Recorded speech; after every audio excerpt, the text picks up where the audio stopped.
नमस्कार। जीएसबीटी क्लासेस में आपका स्वागत है। आज हम कक्षा 9 हिंदी क्षितिज भाग फर्स्ट को पढ़ने जा रहे हैं। इसमें जो पहला पाठ है उस पहले पाठ के बारे में हम चर्चा करते हैं। और पहले पाठ के बारे में हम चर्चा करें तो पहला पाठ जो है वो है मुंशी प्रेमचंद का दो बैलों की कथा। मुंशी प्रेमचंद उपन्यास सम्राट के नाम से जाने जाते हैं। नई जो कहानी आंदोलन है या कह सकते हैं कि जो कहानी विद्या है उसके मुख्य रचनाकार माने जाते हैं। प्रेमचंद का जन्म सन 1880 ईस्वी में बनारस के लमही गांव में हुआ था। उनका मूल नाम धनपत राय था। मुंशी प्रेमचंद का मूल नाम है वो धनपत राय था। प्रेमचंद का बचपन अभों में बीता और शिक्षा बीए तक हो पाई थी। बचपन में ही उन पर एक बहुत बड़ी विपदा आ गई थी और अभाव में रहते हुए उन्होंने पढ़ाई की थी। बीए तक की बैचलर ऑफ आर्ट यानी स्नातक की पढ़ाई की थी और उसके बाद सरकारी विभाग में उनको नौकरी भी मिल गई थी। लेकिन उस समय जो असहयोग आंदोलन चल रहा था उस असहयोग आंदोलन का उन पर काफ़ी प्रभाव पड़ा और उस असहयोग आंदोलन में भाग लेने के लिए इन्होंने सरकारी नौकरी से त्यागपत्र दे दिया और पूर्ण रूप से लेखन कार्य में समर्पित हो गए।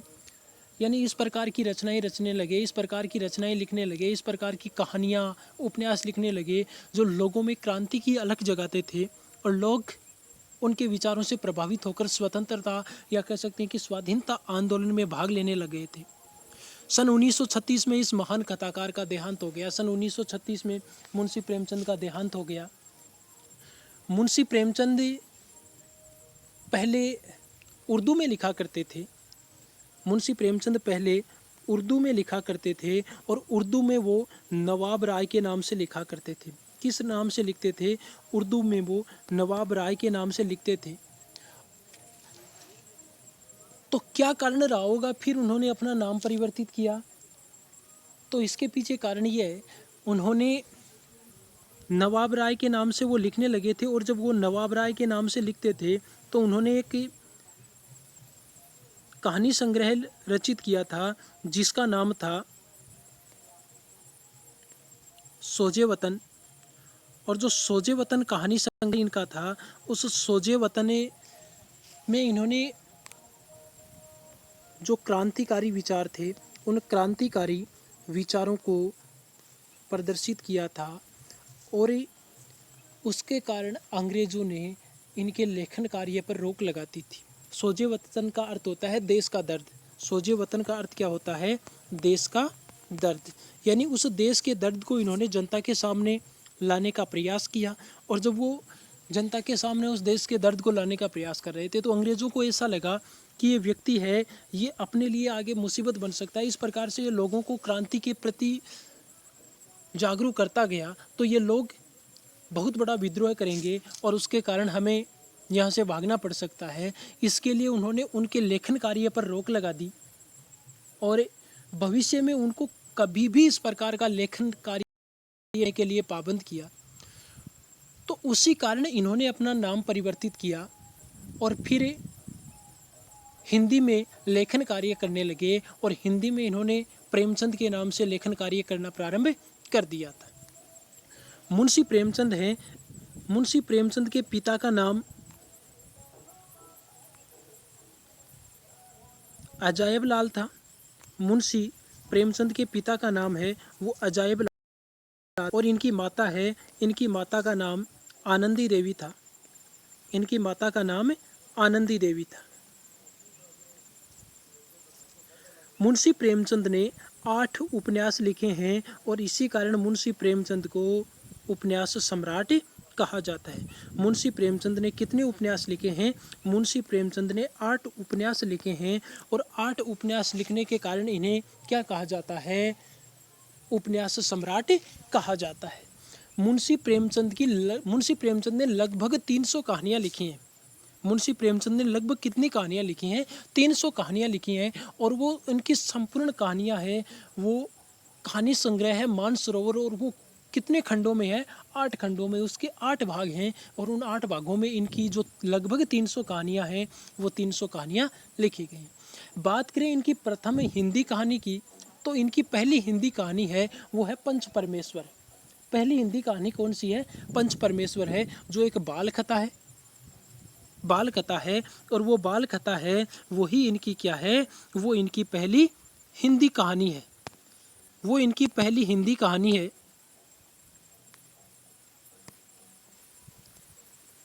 अब देखिए आगे इसमें बात करते हैं। प्रेमचंद की कहानियां मानसरोवर के 8 भागों में संकलित हैं। प्रेमचंद की जो कहानियां हैं वो मानसरोवर के कितने भागों में है? 8 भागों में है। 8 भागों में संकलित है। सेवा सदन, प्रेमाश्रम, रंगभूमि, कायाकल्प, निर्मला, गबन, कर्मभूमि और गोदान, ये इनके प्रमुख उपन्यास हैं। ये इनके 8 उपन्यास हैं और इन्हीं कारण इनको क्या कहा जाता है? उपन्यास सम्राट कहा जाता है। हंस, जागरण और माधुरी आदि जो पत्रिकाएं हैं, इन पत्रिकाओं का संपादन भी इन्होंने किया था। इन्होंने हंस, माधुरी और जागरण आदि पत्रिकाओं का संपादन किया था। कथा साहित्य के अतिरिक्त प्रेमचंद ने निबंध व अन्य प्रकार का गद्य लेखन भी प्रचुर मात्रा में किया है। कथा साहित्य के साथ साथ इन्होंने निबंध भी लिखे हैं और लेखन कार्य की जो अन्य विधाएं हैं उनमें भी इन्होंने लेखन कार्य किया है। प्रेमचंद साहित्य को सामाजिक परिवर्तन का सशक्त माध्यम मानते थे। प्रेमचंद है वो इस साहित्य के माध्यम से, प्रेमचंद साहित्य के माध्यम से क्या करना चाहते थे? साहित्य के माध्यम से समाज में परिवर्तन लाना चाहते थे। साहित्य के माध्यम से वो समाज में परिवर्तन लाना चाहते थे। और यही कारण है कि उनकी जितनी भी कथाएं हैं, उनके जितने भी उपन्यास हैं, उन सभी में उन्होंने केंद्र गरीब पीड़ित जो किसान था उसकी क्या दुर्दशा हुआ करती थी उस समय, उसकी कैसी स्थिति अंग्रेजों ने कर रखी थी, उनको इन्होंने अपनी कविताओं का, इनकी कहानियों का विषय बनाया है, उपन्यासों का विषय बनाया है, निबंध का विषय बनाया है। नारी की जो स्थिति थी, उस नारी की स्थिति को भी उन्होंने अपनी रचनाओं में प्रमुखता से प्रकट किया है। और वो मानते थे कि इन सब में हमें परिवर्तन करना चाहिए, बदलाव करना चाहिए। तो जो समाज की जो स्थितियां थी, उन समाज की स्थितियों को इन्होंने प्रकट किया है और उन सामाजिक विसंगतियों को दूर करने के लिए इन्होंने लोगों से अपील भी की है। किसानों और मजदूरों की दयनीय स्थिति, दलितों का शोषण, जो दलित थे उनका शोषण किया जाता था। समाज में स्त्री की दुर्दशा, समाज में स्त्री को सम्मान का पात्र नहीं माना जाता था, कोई इज्जत उनको नहीं दी जाती थी। उस समय पुरुष प्रधान समाज हुआ करता था। और स्वाधीनता आंदोलन आदि उनकी रचनाओं के मूल विषय रहे। और साथ ही साथ लोगों में राष्ट्रभक्ति का भाव उत्पन्न करना आदि इनकी कविताओं के, इनकी रचनाओं के मूल विषय हैं। प्रेमचंद के कथा साहित्य का संसार बहुत व्यापक है। और प्रेमचंद के कथा साहित्य का संसार बहुत व्यापक है, यानी कहने का आशय यह है, व्यापक है यानी बड़ा है। बात करें तो इनकी बहुत सी कहानियां हैं, बहुत से उपन्यास हैं, बहुत से निबंध हैं, तो बहुत ज़्यादा इनकी रचनाएं हैं, बहुत ज़्यादा इनकी रचनाएं हैं। इसलिए ये जो संसार है ये बहुत बड़ा है। इनके रचनाओं के संसार की बात करें तो ये बहुत बड़ा है। उनमें मनुष्य ही नहीं, पशु पक्षियों को भी अद्भुत आत्मीयता मिलती है। और इसमें ऐसा नहीं है कि मनुष्य के प्रति इन्होंने अपने प्रेम को प्रकट किया है, बल्कि पशु पक्षियों के प्रति भी इन्होंने अपने प्रेम को प्रकट किया है। बड़ी से बड़ी बात को सरल भाषा में सीधे और संक्षेप में कहना प्रेमचंद के लेखन की सबसे बड़ी विशेषता रही है। मुंशी प्रेमचंद है वो किसी भी बात को बड़ी आसानी से क्या करते थे? लोगों के सामने प्रकट कर देते थे। बड़ी से बड़ी बात को बड़ी ही सावधानी से, बड़ी ही आसानी से वो क्या करते थे? जनता के सामने प्रस्तुत कर देते थे। उनकी भाषा उनकी भाषा सरल, सजीव और मुहावरेदार है। उनकी रचनाओं की जो भाषा है, उनकी रचनाओं की भाषा काफ़ी आसान है, सरल है, शब्दों में कलिष्टता नहीं है, शब्द आसान है, सजीव है। यानी जो भी वो रचना कार्य करते हैं, जिन पात्रों का चयन करते हैं, वो पात्र इतने रोचक होते हैं कि ऐसा लगता है जैसे कोई ये जो घटनाक्रम जो गठित हो रहा है वो जैसे अपनी आंखों के सामने गठित हो रहा है।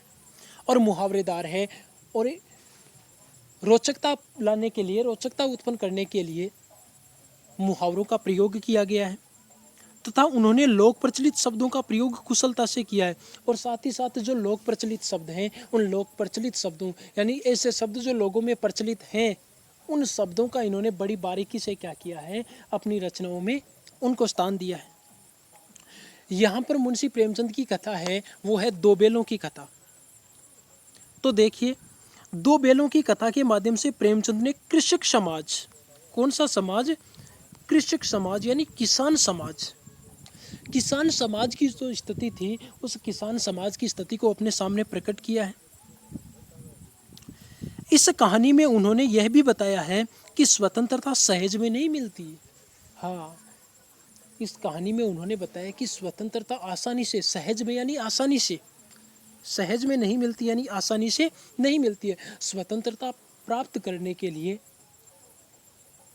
लंबी लड़ाई लड़नी पड़ती है। स्वतंत्रता प्राप्त करने के लिए बहुत मेहनत करनी पड़ती है, कुर्बानियाँ देनी पड़ती हैं। और जब कुर्बानियाँ दी जाती हैं, जब लंबा संघर्ष किया जाता है, तब जाकर स्वतंत्रता प्राप्त होती है। उसके लिए बार बार संघर्ष करना पड़ता है। इस प्रकार परोक्ष रूप से यह कहानी आज़ादी के आंदोलन की भावना से जुड़ी हुई है।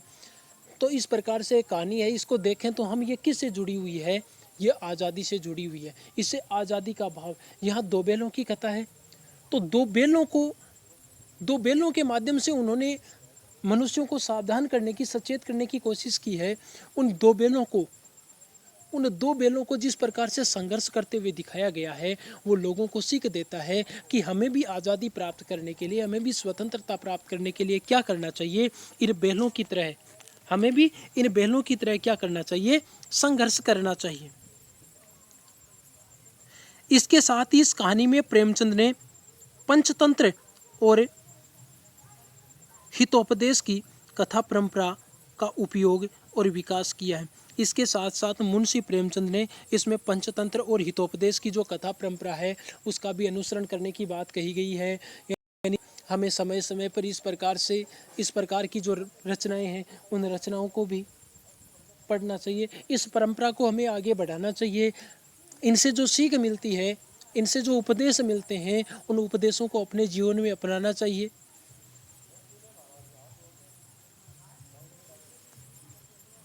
आगे देखिए, अब हम इस कहानी के बारे में बात करते हैं।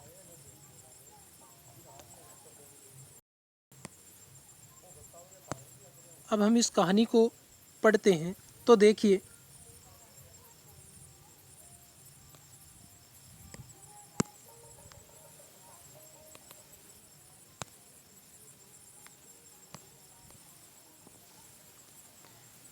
दो बैलों की कथा। जानवरों में गधा सबसे बेवकूफ कौन माना जाता है? जानवरों की बात करें तो जानवरों में सबसे बेवकूफ, या कह सकते हैं कि सबसे पागल कौन माना जाता है? सबसे पागल माना जाता है गधा। जानवरों में गधा सबसे ज़्यादा बुद्धिहीन समझा जाता है। ऐसा कहा जाता है कि गधे में बुद्धि नहीं होती है। हम जब किसी आदमी को परले दर्जे का बेवकूफ कहना चाहते हैं, परले दर्जे, बिल्कुल पागल, एकदम गया गुजरा कहना चाहते हैं, बिल्कुल पागल कहना चाहते हैं, तो उसके लिए कौन सा विशेषण प्रयुक्त करते हैं?